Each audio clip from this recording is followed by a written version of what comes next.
मित्रों नमस्कार। आज की बोध कथा प्रस्तुत है। इसकी शीर्षक होगा मूर्ख नाई। बहुत साल पूर्व एक नगर में मणिभद्र नामक सेठ रहता था। वह बहुत धनाढ्य था। उसके पास हीरे जवाहरातों की कई दुकानें थीं, पर दुर्भाग्य से व्यापार में घाटा हो जाने से वह निर्धन हो गया।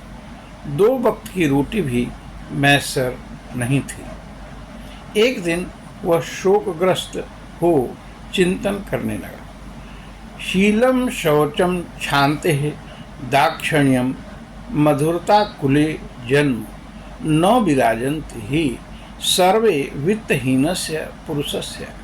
भाव है, शील, शौच, क्षमा, सरलता, अच्छे कुल में जन्म कुछ भी निर्धन व्यक्ति को प्रशंसित नहीं कर पाते। भाव है, निर्धनता बहुत बड़ा दुख है। यह सोचकर सेठ ने तय किया कि अनशन करके मैं प्राण ही छोड़ दूंगा। इतने में उसे नींद आ गई। स्वप्न में उसने देखा एक बौद्ध भिक्षु, और उसने कहा कि हे भंते, मैं तुम्हारे पूर्वजों द्वारा कमाया गया गुप्त धन हूँ। तुम निराश मत हो। कल सुबह मैं इसी रूप में आऊँगा। तुम मेरे सर पर डंडे से प्रहार करना, तुरंत ही मैं स्वर्ण का होकर स्थिर हो जाऊँगा। सेठ सुबह सोचने लगा कि स्वप्न सत्य हो ये संभव कहाँ है, पर अगर बौद्ध भिक्षु आ जाए तो सत्य समझा जा सकता है। उसकी पत्नी ने नाई को किसी काम से बुला लिया था। इतने में बौद्ध भिक्षु सेठ को दिख गया।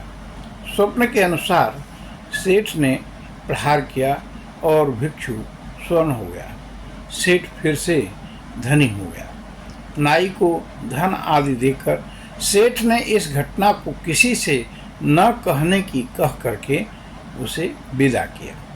नाई ने सोचा कि क्यों न सारे बौद्धों को भोजन के बहाने बुला दूं, डंडा मारूं, और इससे मेरे पास बहुत सारा स्वर्ण कलश हो जाएगा।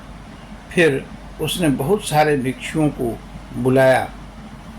बौद्ध हालांकि लालची नहीं थे, पर उनकी भी तृष्णा गई नहीं थी।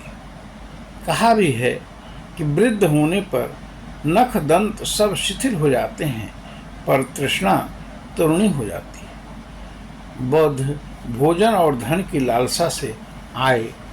फिर नाई ने उनको घर में बंद कर पीटना शुरू किया। कोलाहल सुन कोतवाल आ गया। बौद्ध जन ने सारा हाल कोतवाल को बताया। नाई को फांसी की सजा दी गई। कहा भी है, कुदृष्टम कुपरिज्ञातम कुश्रुतम कुपरीक्षितम तन्नरेण न कर्तव्यम नापिते नात्र यत्कृतम।